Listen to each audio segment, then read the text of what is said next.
பெற்றோருக்கு கீழ்ப்படிவதா கனம் பண்ணுவதா எது மேன்மை? கீழ்ப்படிவது கனம் பண்ணுவது அப்படின்னா ஒபீடியன்ஸ் ஹானரிங் அப்படிங்கிற சொல்ல ஆடலில் தான் இதை தமிழில் மொழிபெயர்த்து சொல்கிறோம். அப்பா அம்மா ஒரு விஷயத்த சொல்கிறாங்க, நமக்கு இது பிடிக்குதோ பிடிக்கலையோ அவங்க சொல்கிறத கேட்கணுங்கிறது கீழ்ப்படிதல். அதாவது எந்த விதமான அன்கண்டிஷனல் ஒபீடியன்ஸ். அது எனக்கு பிடிச்சிருக்கு இல்லை எனக்கு தேவை, அப்பா அதை தவறாகவே சொல்கிறாருன்னா கூட அப்பா சொல்கிறாருங்கிறதுக்காக அதை செய்கிறது கீழ்ப்படிதல். கனம் பண்ணுதல் என்பது தன்னுடைய வாழ்க்கையினுடைய வளர்ச்சியில், வெற்றியில், செயல்பாடுகளில் பெற்றோரை முன்னிறுத்துவது.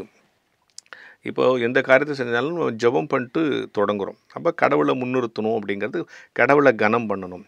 என் வாழ்வின் எல்லா செயல்பாடுகளிலும் என் பெற்றோர்களை கனம் பண்ணுவேன் அப்படின்னு நினைக்கிற ஒரு சூழல் இருக்கணும். ஆனால் இன்றைக்கி இந்த பேரண்டிங்குங்கிறதே அது ட்ரைனிங்லாம் கொடுக்குறான். எப்படி நீங்கள் பிள்ளைங்களை வளர்க்கணுன்னு கப்புள்ஸுக்கெலாம் கூப்பிட்டு என் பிள்ளையை வளர்க்கணும்னு இன்னொருத்தன் எப்படி சொல்லித்தரது சரியாக வருமானு எனக்கு தெரில. அதுக்கு ட்ரைனிங் ப்ரோக்ராம்லாம் நடக்குது. புக் ஃபேருக்கு போனாலே பிள்ளை வளர்ப்பது எப்படின்னு புக்கு விற்குது. நம்ம அப்பா அம்மாலாம் நம்மளை புக்கு படித்தா வளர்த்தாங்க. அதை ஒரு 5ஆம் கிளாஸ் பையன் படிக்கிறான். நீ ஏன்டா படிக்கிறேன்னா என்னை கரெக்டாக வளர்க்குறாங்களான்னு செக் பண்ணுறாங்கிறான். அது இப்படிலாம் இருக்குது. அதனால் கீழ்ப்படிதல் என்பது ஒபேயிங். கனம் பண்ணுதல் என்பது என் வாழ்க்கையில் எதை செஞ்சாலும் என் பெற்றோரை முன்னிறுத்துவேன். அதுலேயே பாருங்கள், அப்போ பெற்றோருடைய சொல்ல முன்னிறுத்தினாலே கீழ்ப்படிதலும் அதில் வந்துடும். இப்போ இது நம்ம வெவ்வேறு பிரித்து சொன்னாலும் பெற்றோரை கனம் பண்ணுகிறவன் அவர்களுக்கு கீழ்ப்படிவான், கீழ்ப்படுகிறவன் கனம் பண்ணுவான்.